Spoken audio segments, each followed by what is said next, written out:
1945 సంవత్సరంలో ఒక నన్ కాన్వెంట్‌ని చూపించడంతో movie start అవుతుంది. అక్కడ చాలామంది నన్స్ ఉంటారు. వీళ్ళంతా దేవుడి ముందు కూర్చొని ప్రార్థన చేస్తూ ఉంటారు. వాళ్ళలో తెరిసా అనే ఒక నన్ ఉంటుంది. ఆమెకి ప్రార్థన చేస్తున్న టైంలో ఒక మహిళ కేకలు వినిపిస్తాయి. ప్రార్థన ముగిసిన వెంటనే తెరిసా ఆ మహిళని వెతకడానికి కాన్వెంట్ నుంచి బయటికి వెళ్తుంది. అడవి గుండా నడుచుకుంటూ ఒక చిన్న గ్రామంలోకి వెళ్తుంది. అక్కడ చాలామంది పిల్లలు ఆడుకుంటూ కనిపిస్తారు. తెరిసా వాళ్ళని ఆ మహిళ గురించి అడుగుతుంది. ఆమె దగ్గరికి తీసుకెళ్తే డబ్బులిస్తాను అని చెప్తుంది. వాళ్ళలో ఒక పిల్లాడు ఆ మహిళ దగ్గరికి తీసుకుని వెళ్ళడానికి అంగీకరిస్తాడు. తర్వాత తెరిసాని ఒక హాస్పిటల్‌కి తీసుకుని వెళ్తాడు. అక్కడ చాలామంది సిపాయిలు గాయపడి ఉంటారు. ఆ అరుపులు ఇక్కడి నుంచే వినిపిస్తూ ఉంటాయి. ఆమె హాస్పిటల్ లోపలికి వెళ్తుంది. అక్కడ ఆమెకి మటిల్డ్ అనే డాక్టర్ కనిపిస్తాడు. తెరిసా డాక్టర్‌తో ఇక్కడ ఇంతమంది గాయపడి ఉన్నారు. ఇంతమందికి సేవ చేయడం చాలా కష్టం. కాబట్టి నేను మీకు సహాయం చేయాలనుకుంటున్నాను అని చెప్తుంది. అయితే డాక్టర్ నిరాకరిస్తుంది. ఆమెతో ఇదొక ఫ్రెంచ్ హాస్పిటల్. ఇక్కడ కేవలం ఫ్రెంచ్ వాళ్ళు మాత్రమే పనిచేస్తారు అని చెప్పి ఆమెని బయటికి పంపిస్తుంది. కొంచెం సేపు తర్వాత మటిల్డా స్మోక్ చేస్తూ ఉంటుంది. అప్పుడు ఆమెకి తెరిసా బయట అందరి కోసం ప్రార్థన చేస్తూ కనిపిస్తుంది. మటిల్డాకి ఆమె చాలా స్వచ్ఛమైన మనసు కలిగిన నన్నని అర్థమవుతుంది. అందువల్ల ఆమె రాత్రి తెరిసా దగ్గరికి వెళ్తుంది. తెరిసా డాక్టర్ని వెనక వైపు డోర్ నుంచి లోపలికి తీసుకుని వెళ్తుంది. తెరిసా డాక్టర్తో నేను ఒక మహిళ కేకలు పెట్టడం విన్నాను అని చెప్తుంది. డాక్టర్ మటిల్డా నేను కూడా విన్నాను అంటుంది. తర్వాత వాళ్ళిద్దరూ కలిసి ఆ మహిళ కోసం వెతుకుతారు. వాళ్ళు ఆమె కోసం వెతుకుతూ ఒక గదిలోకి వెళ్ళగానే వాళ్ళకి అక్కడ చాలామంది నర్సు కనిపిస్తారు. వాళ్ళలో ఒక నన్ను గర్భవతిగా ఉంటుంది. ఏ క్షణమైనా ఆమెకి డెలివరీ అయ్యే అవకాశం ఉంది. కాబట్టి డాక్టర్ వాళ్ళకి సహాయం చేస్తుంది. అయితే ఆమెను చెక్ చేసి కడుపులో బిడ్డ అడ్డం తిరిగింది. ఈమె కండిషన్ బాగలేదు. కాబట్టి ఆమెకి సర్జరీ చేయాలి అని చెప్తుంది. సర్జరీకి ముందు ఆమెకి మత్తు మందు ఇస్తుంది. అయితే డాక్టర్ దగ్గర సర్జరీకి అవసరమైన పరికరాలు చాలా తక్కువగా ఉంటాయి. అయినప్పటికీ ఆమె సర్జరీని విజయవంతంగా పూర్తి చేసి తల్లి బిడ్డని రక్షిస్తుంది. తర్వాత మరియా అనే నన్ను డాక్టర్తో ఇక మీరు వెళ్ళొచ్చు అని చెప్తుంది. డాక్టర్ నేను రేపు మళ్ళీ వస్తాను. తల్లి బిడ్డ కండిషన్ చెక్ చేయాలి అంటుంది. అయితే మరియా మీరు రావాల్సిన అవసరం లేదు అంటుంది. ఆ మాట విని డాక్టర్కి చాలా కోపం వస్తుంది. ఆమె ఆ తల్లి బిడ్డకి ఏదైనా జరిగితే ఆ నేరం మీ మీదే పడుతుంది అని చెప్పడం వల్ల మరియా మీరు రేపు రావచ్చు అంటుంది. మటిల్డా అక్కడి నుంచి వెళ్ళిపోయిన తర్వాత రాత్రి ఆమెకి నిద్ర పట్టదు. ఉదయాన్నే ఆమె ఒక సర్జరీకి వెళ్తుంది. ఆమె తోటి డాక్టర్ మటిల్డా నిద్రపోలేదని ఆమె కళ్ళు చూసి తెలుసుకుంటాడు. ఆ డాక్టర్ పేరు ఆజాద్. అతను మటిల్డాతో నువ్వు ఈ సర్జరీ చేయడానికి తయారుగా లేవు కాబట్టి ఇంటికి వెళ్ళి పడుకోమని చెప్తాడు. ఆమె ఇంటికి వెళ్ళి పడుకుంటుంది. ఇంకోవైపు కాన్వెంట్లో టెరిసా నియమాలను ఉల్లంఘించి కాన్వెంట్ నుంచి బయటికి వెళ్ళినందుకు ఆమెని తిడుతూ ఉంటారు. మరోసారి ఇలా జరిగితే కఠినంగా శిక్షిస్తాము అని చెప్తారు. టెరిసా చాలా నిరుత్సాహంగా ఉంటుంది. తర్వాత సాయంత్రం అవగానే మటిల్డా అక్కడికి వస్తుంది. మరియా డాక్టర్ని సర్జరీ చేసిన నన్ దగ్గరికి తీసుకెళ్తుంది. మటిల్డా ఆ నన్ కండిషన్ చెక్ చేసి ఆమెకి కొన్ని మందులు ఇస్తుంది. తర్వాత మరియా డాక్టర్ని అక్కడి నుంచి తీసుకుని వెళ్తూ ఉండగా చాలామంది నర్సు అటువైపు వస్తారు. వాళ్ళని చూసి మరియా డాక్టర్ని పక్కకి తీసుకుని వెళ్తుంది. వాళ్ళు వెళ్ళిపోయిన తర్వాత మరియా డాక్టర్ని బయటికి తీసుకుని వెళ్తుంది. అప్పుడు వాళ్ళకి ఒక నన్ను నడుస్తూ కింద పడిపోవడం కనిపిస్తుంది. మటిల్డా ఆమెను చెక్ చేస్తే ఆమె కూడా గర్భవతి అని తెలుస్తుంది. ఆమె పేరు ఏనా. డాక్టర్కి అసలు ఈ కాన్వెంట్లో ఏం జరుగుతుందో అర్థం కాదు. అక్కడికి పురుషులు రావడం నిషిద్ధం. అలాంటిది నర్సు ఎలా గర్భం దాలుస్తున్నారు అని మటిల్డా ఆ విషయం గురించి తెలుసుకోవడానికి మదర్ సుపీరియర్ దగ్గరికి వెళ్తుంది. అక్కడ మరియా కూడా ఉంటుంది. వాళ్ళు డాక్టర్తో జరిగిన విషయం చెప్తారు. అప్పుడు మదర్ ఇక్కడికి రష్యన్స్ వస్తారు. వాళ్ళని మేము ఆపలేం. ఇక్కడ 6 మంది నర్సు గర్భం దాల్చారు. వాళ్ళందరినీ రష్యన్సే ప్రెగ్నెంట్ చేశారు అంటుంది. ఆ మాట విని డాక్టర్కి చాలా కోపం వస్తుంది. ఆమె ఈ విషయం గురించి వెంటనే కంప్లైంట్ చేయాలి అని చెప్తుంది. అప్పుడు మదర్ అలా చేయలేం. ఎందుకంటే ఈ విషయం బయటకు వస్తే ఈ కాన్వెంట్ మూతపడుతుంది. ఇక్కడ ఉన్న నర్స్ అందరూ రోడ్డున పడతారు. మీరు డాక్టర్ కాబట్టి మీరు సహాయం చేస్తారని మీతో ఈ విషయం చెప్పాను అంటుంది. డాక్టర్ మీరు కంప్లైంట్ చేయకపోతే నేను మా సుపీరియర్కి చెప్తాను. ఆయన ఎవ్వరికీ ఇబ్బంది కలగకుండా సహాయం చేస్తారు అంటుంది. అందుకు మదర్ కూడా అంగీకరిస్తుంది. తర్వాత మటిల్డా డాక్టర్ ఆజాద్ని కలుస్తుంది. వాళ్ళు వాళ్ళ ఫ్యామిలీస్ గురించి మాట్లాడుకుంటారు. మటిల్డా నేను మిడిల్ క్లాస్ ఫ్యామిలీ నుంచి వచ్చాను. మా ఫాదర్ మదర్ కమ్యూనిస్టులో పనిచేస్తున్నారు. వాళ్ళ ప్రపంచం వేరు అంటుంది. తర్వాత ఆజాద్ తన గురించి చెప్తాడు. అతను ఒక ఉన్నత కుటుంబానికి చెందినవాడు. అతను తన తల్లిదండ్రులకి ఒక్కగానొక్క ముద్దుల కొడుకు. అయితే వాళ్ళ ఫాదర్, మదర్‌ని ఒక క్యాంప్‌లో చంపేసుంటారు. సో, ఆ విషయం విని మటిల్డా చాలా సాడ్‌గా ఫీల్ అవుతుంది. తర్వాత ఇద్దరు కలిసి డాన్స్ చేస్తారు. ఇంటికి వెళ్ళేటప్పుడు ఆజద్ ఆమెని డ్రాప్ చేస్తాడు. వాళ్ళు మెల్లిగా దగ్గరవుతారు. ఆ తర్వాత వాళ్ళు మొదటిసారిగా ఇంటిమేట్ కూడా అవుతారు. తర్వాత రోజు ఉదయాన్నే కాన్వెంట్‌లో మరియా డెలివరీ అయిన నన్ సోఫియా దగ్గరికి వెళ్ళి, "నీ బిడ్డని మీ అత్తయ్య దగ్గరికి పంపించామని" చెప్తుంది. తర్వాత మటిల్డా అక్కడికి వచ్చి నన్స్ అందరిని టెస్ట్ చేస్తుంది. అప్పుడు వాళ్ళకి ఎంతమంది ప్రమాదంలో ఉన్నారో ఆమెకు అర్థమవుతుంది. ముఖ్యంగా గర్భంతో ఉన్న నన్స్ పరిస్థితి దారుణంగా ఉంటుంది. కాబట్టి మటిల్డా వాళ్ళతో మాట్లాడి అసలు ఏం జరిగిందో తెలుసుకోవాలనుకుంటుంది. అయితే ఎవరు డాక్టర్‌తో మాట్లాడరు. నన్స్ అందరూ అక్కడి నుంచి వెళ్ళిపోతారు. అందువల్ల మటిల్డా మరియాని సహాయం అడుగుతుంది. నేను వాళ్ళతో మాట్లాడాలి. వాళ్ళకేం జరిగిందో తెలుసుకోవాలి అంటుంది. అయితే మరియా కూడా ఆమెకి సహాయం చేయదు. బాగా ఆలస్యం అవడం వల్ల మటిల్డా ఇంటికి బయలుదేరుతుంది. అయితే మధ్యదారిలో చాలామంది రష్యన్ సిపాయిలు ఆమె కారుని అడ్డగించి ఆమె పట్ల అసభ్యంగా ప్రవర్తిస్తారు. ఈలోగా వాళ్ళ ఆఫీసర్ వచ్చి వాళ్ళని ఆపి, "ఈ సమయంలో ఎక్కడి నుంచి వస్తున్నావు?" అని అడుగుతాడు. మటిల్డా తను ఒక డాక్టర్‌నని, ఒక పేషెంట్‌ని చూసి వస్తున్నానని చెప్తుంది. తర్వాత ఆ ఆఫీసర్ ఆమెని వదిలేస్తాడు. అయితే ఆమెకి ఇంకా ముందుకు వెళ్ళే ధైర్యం లేదు. అందువల్ల వెనక్కి తిరిగి కాన్వెంట్‌కి వెళ్ళిపోతుంది. అయితే ఆమె మరియాతో ఏమీ చెప్పదు. మరియా ఆమెకి ఒక గది చూపిస్తుంది.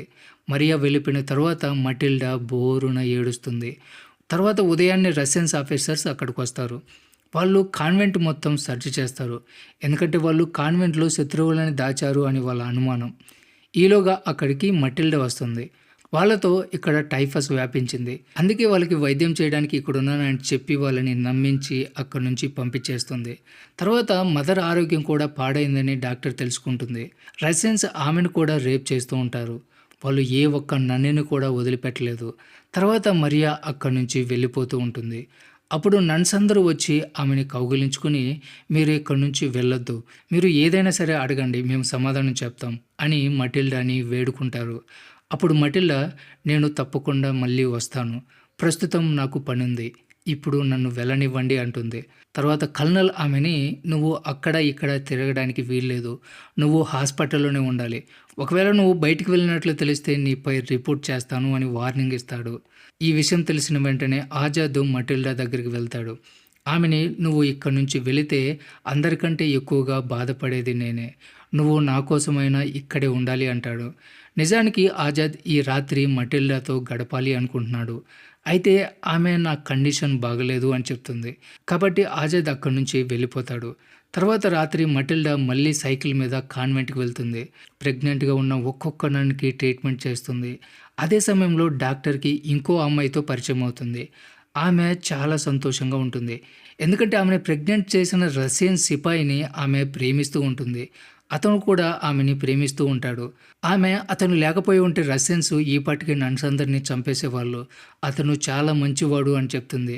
ఆ మాట విని మటిల్డా చాలా హ్యాపీగా ఫీల్ అవుతుంది. తర్వాత మరియా మటిల్డా దగ్గరికి వచ్చి, "యుద్ధం ఎప్పుడో ముగిసిపోయింది. కానీ మేము ఇప్పటికీ పోరాడుతూనే ఉన్నామని" చెప్తుంది. అంటే ఇప్పటికీ ఆ సిపాయిల డేగ కన్ను నన్స్ మీద ఉంది. మరోవైపు మదర్ ఆరోగ్యం పూర్తిగా క్షీణిస్తూ ఉంటుంది. ఆమె హెల్త్ కండిషన్ చెక్ చేస్తుంది. ఆమె ఆరోగ్య పరిస్థితి చాలా దారుణంగా ఉంటుంది. ఎందుకంటే ఆమెని రేప్ చేసిన సిపాయికి ఒక వ్యాధి ఉంటుంది. అది అతని ద్వారా ఆమెకి ఆ వ్యాధి సంక్రమించింది. అయితే మదర్ ట్రీట్మెంట్ చేసుకోవాలనుకోవడం లేదు. ఇంకోవైపు కాన్వెంట్‌లో ఒక నన్ పియానో వాయిస్తూ ఉంటుంది. మిగతా నన్స్ అందరూ సంతోషంగా వింటూ ఉంటారు. ఈలోగా ఒక నన్నొచ్చి తన పక్క గదిలో ఉన్న నన్ను ఎవరి సహాయం లేకుండానే ఒక బిడ్డకి జన్మనిచ్చింది అని చెప్తుంది. నిజానికి తను గర్భవతి అని ఆ నన్నుకి తెలీదు. ఆమెకి తెలియకుండానే ఒక బిడ్డకి జన్మనిచ్చింది. మటిల్డా ఆ నన్నుకి పుట్టిన బిడ్డని తీసుకుని వెళ్ళి పాలు పట్టించి సోఫియా అనే నన్నుకి ఇస్తుంది. ఇదిలా ఉంటే మటిల్డా వేసుకున్న దుస్తులు పాడైపోయి ఉంటాయి. అందువల్ల మరియా తన దుస్తులు డాక్టర్‌కి ఇస్తుంది. ఇవి మరియా మొదట్లో ఇక్కడికి వచ్చినప్పుడు వేసుకునేది. ఇప్పుడు ఆమె నన్స్ వేసుకునే డ్రెస్ వేసుకుంటుంది. ఈ డ్రెస్‌లో మటిల్డా చాలా అందంగా ఉంటుంది. వాళ్ళిద్దరూ కొంచెం సేపు మాట్లాడుకుంటారు. అప్పుడు మరియా, "నేను నన్‌గా మారి ఇక్కడ చాలా సంతోషంగా ఉన్నాను. అయితే ఇక్కడ జరిగిన సంఘటనల గురించి నేను చాలా బాధపడుతున్నాను" అంటుంది. అప్పుడు మటిల్డా, "త్వరలోనే ఈ సమస్యలన్నీ తొలగిపోయి మీరందరూ చాలా సంతోషంగా ఉంటారు" అని చెప్తుంది. తర్వాత ఆమె కల్నల్ మీటింగ్‌కి వెళ్తుంది. "మనందరం చాలా త్వరగా ఇక్కడి నుంచి ఫ్రాన్స్ వెళ్ళిపోతున్నాం" అని చెప్తాడు. ఆజాద్‌కి తెలుసు తను అక్కడే ఉంటాడని. కాబట్టి తను మటిల్డా దగ్గరికి వెళ్తాడు. ఆమెతో నేను చాలా మిస్ అవుతున్నాను అని చెప్తాడు. ఆమె ఏడుస్తూ ఉంటుంది. అయితే ఆజాద్‌కి తెలుసు ఆ కన్నీళ్లు అతని కోసం కాదు, ఇంకెవరి కోసమో అని. కాబట్టి ఆజాద్ ఉద్దేశపూర్వకంగా వేరే అమ్మాయితో వెళ్లి డాన్స్ చేస్తాడు. అది చూసి ఆమెకి అసహ్యం కలుగుతుందని. అయితే ఆమె ఏమాత్రం పట్టించుకోకుండా మందు తాగుతూ ఉంటుంది. తర్వాత ఉదయాన్నే కాన్వెంట్‌లో ఒక నన్‌కి వాటర్ బ్రేక్ అవుతుంది. మరియా వెంటనే మటిల్డాకి కాల్ చేస్తుంది. అయితే ఈసారి ఆమె ఒంటరిగా రాదు.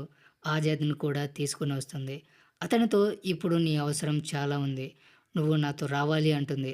అయితే అక్కడికి వెళ్ళిన తర్వాత మరియా, మదర్ ఇద్దరూ అతన్ని చూసి ఇతను లోపలికి రావడానికి వీల్లేదని, వాళ్ళకి పురుషుల మీద నమ్మకం లేదని చెప్తారు. అప్పుడు ఆజాద్ వాళ్ళకి నమ్మకం కలిగిస్తాడు.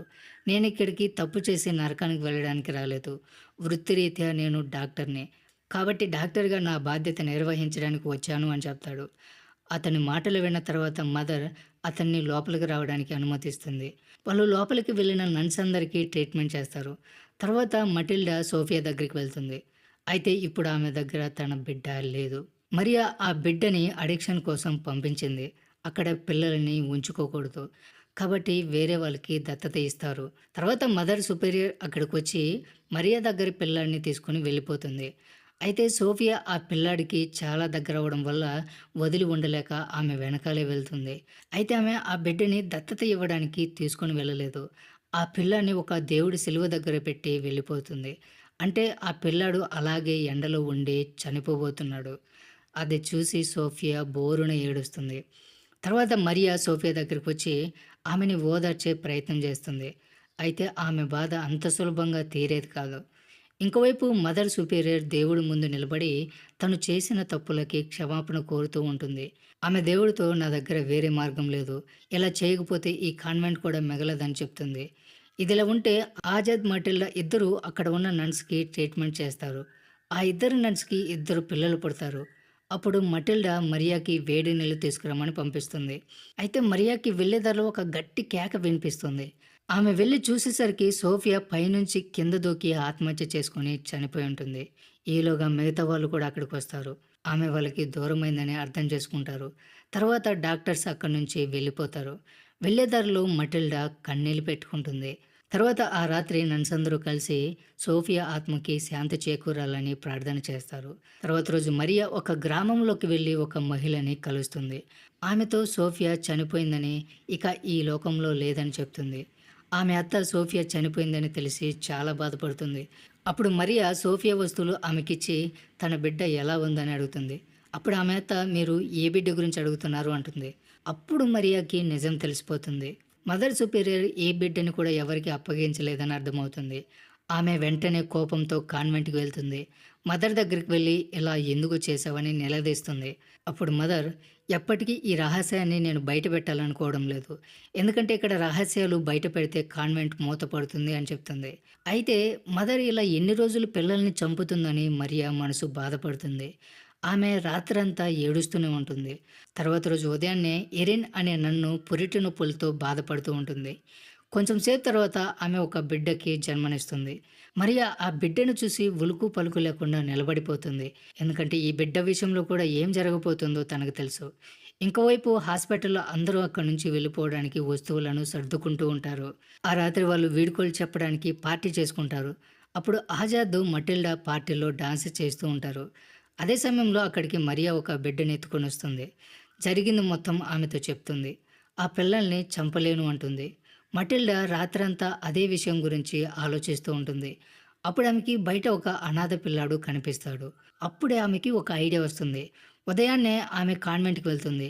అక్కడ నన్స్ టిఫిన్ చేస్తూ ఉంటారు. ఆమె ఆ ఇద్దరు చిన్న పిల్లలతో పాటు చాలామంది అనాథ పిల్లల్ని కూడా అక్కడికి తీసుకొని వెళ్తుంది. ఆమె నన్స్ అందరితో ఈ పిల్లలందరూ అనాథలు. మీరు కావాలనుకుంటే వీళ్ళని పెంచుకోవచ్చు. ఇది పుణ్యకార్యం. ఈ కాన్వెంట్ ఈ పిల్లలకి ఇల్లుగా మారుతుంది అని చెప్తుంది. చాలామంది నన్సు ఆమె మాట అంగీకరిస్తారు. మటిల్డా నన్స్‌కి పుట్టిన పిల్లల్ని ఆ తల్లికి అప్పగిస్తుంది. తర్వాత అక్కడే మదర్ సుపీరియర్ ఉంటుంది. అయితే ఆమె ఏమీ మాట్లాడకుండా మౌనంగా ఉంటుంది.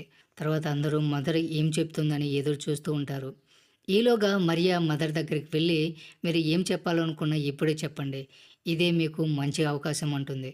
అప్పుడు మదర్, "నేను ఈ పిల్లల కోసం ఇల్లు ఎక్కడి నుంచి తీసుకురావాలి" అంటుంది. అప్పుడు మరియా కోపంతో, "మీరు ఆ ఇంటి గురించి చెప్పండి. అంతమంది పిల్లల్ని ఎక్కడ ఉంచారో దాని గురించి చెప్పండి" అంటుంది. అప్పుడు మదర్ అక్కడి నుంచి వెళ్ళిపోతూ ఉంటే అందరూ ఆమెని హంతకురాలు అంటారు. తర్వాత అక్కడ వాతావరణం చల్లబడుతుంది. అక్కడ ఉన్న ఒక ఓల్డ్ ఏజ్ నన్ను మిగతా పిల్లల విషయంలో అయినా ఇలా జరగకూడదని కోరుకుంటుంది. కాబట్టి వాళ్ళు ఆ పిల్లలందరినీ పెంచుకోవడానికి అంగీకరిస్తారు. తర్వాత డాక్టర్ మటిల్డా అక్కడి నుంచి వెళ్ళిపోతుంది. వెళ్ళే దారిలో ఆమెకి ఒక మహిళ ఒంటరిగా నడుస్తూ కనిపిస్తుంది. మటిల్డా ఆమెని కారులో ఎక్కించుకుంటుంది. ఆ అమ్మాయిని, "ఈ సమయంలో ఎక్కడి నుంచి వస్తున్నావు?" అని అడుగుతుంది. ఆ అమ్మాయి, "నేను చాలా చిన్న వయసులో ఒక బిడ్డకి జన్మనిచ్చాను. అయితే ఆ బిడ్డని ఎలా పెంచాలో, ఎలా చూసుకోవాలో, తల్లి కర్తవ్యం ఏమిటో కూడా నాకు తెలీదు. కాబట్టి ఆ బిడ్డని కాన్వెంట్‌లో అప్పగించి వస్తున్నాను" అని చెప్తుంది. ఆ మాట విని మటిల్డా చాలా సంతోషంగా ఫీల్ అవుతుంది. ఇక్కడ 3 నెలల తర్వాత సీన్ చూపిస్తారు.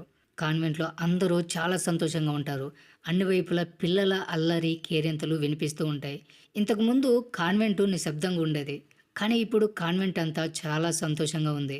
అక్కడికి చాలామంది డబ్బున్న వాళ్ళు వచ్చుంటారు. అక్కడున్న పిల్లల్ని అడాప్ట్ చేసుకోవడానికి. అందరికీ తెలుసు అక్కడ చాలామంది పిల్లలున్నారని.